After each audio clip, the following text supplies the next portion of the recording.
Okay, welcome back to part 2. So this is the stuff that I unboxed out of the accessories bags. These are all extra pieces and things that you're going to be getting. There's 5 extra bobbins, plastic ones. This is the screwdriver.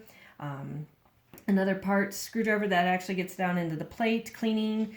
More bobbins that are already pre-threaded. Scissors. Now the scissors you can actually see they've got like a slight curved tip to them. That's so you can get right up underneath or right close to the material and clip it that way. There's some extra needles, spool, thread, bobbin holder, or not thread holders, extra needles. These are extra holders, an extra spool holder, more spool caps. That's going to hold your spools on.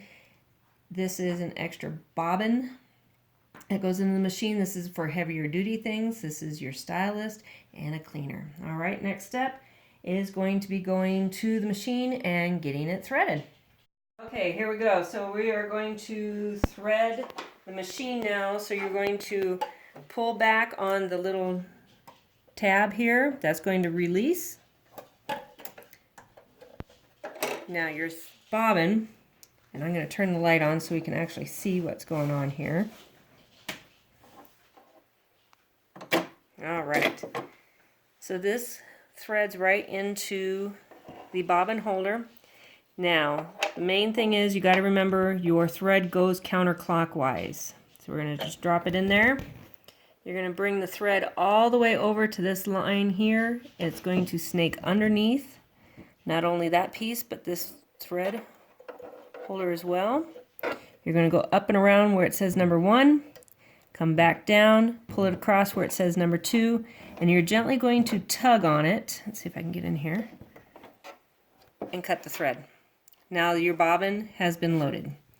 You're going to take your snap plate cover and you're going to put it right back on, snap it right down into place. Okay, so I've just picked a spool of thread. Now I'm going to put it on my spool holder. And then I'm going to take my spool stop plate and I'm going to slide that around, sandwich it in good so it's good and snug. That way your spool doesn't bounce back and forth. As you can see, there's plenty of room. You can get bigger spools of thread. You can get wider spools of thread.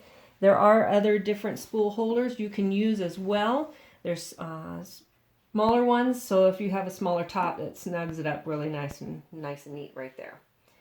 All right, now we're going to thread the machine.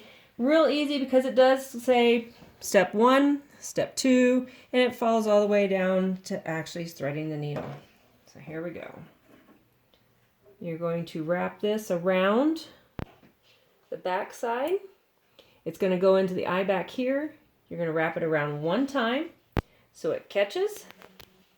You're going to send it around the back side of step 2, coming down the right side of the channel, around and up 3, up the left side of the channel.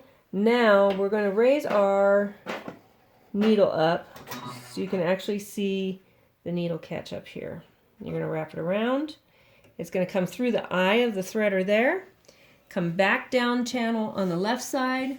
Follow number 5. You're going to wrap it around the thread holder here. Now there's 2 different types of machines for the thread.